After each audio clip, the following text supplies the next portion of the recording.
ગુજરાતના શિક્ષણ જગતને કલંકિત કરે તેવી ઘટના એ અમરેલીથી સામે આવે છે। અમરેલીના એક પ્રતિષ્ઠિત સંકુલની અમુક વિદ્યાર્થીનીઓ પ્રવાસ માટે આબુ ગયેલી હતી, ત્યારે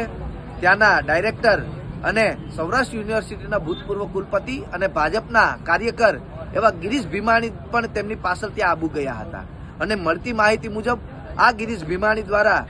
ફૂલ દારૂના નશાની હાલતમાં એ વિદ્યાર્થીનીઓ સાથે છેડતી અને અડપલા કર્યા છે એવી વિગતો અમારી પાસે મળી રહી છે।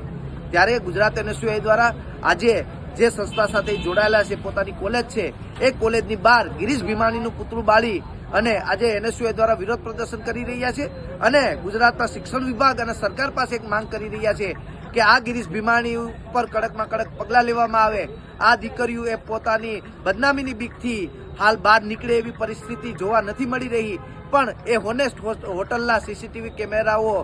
કાઢી અને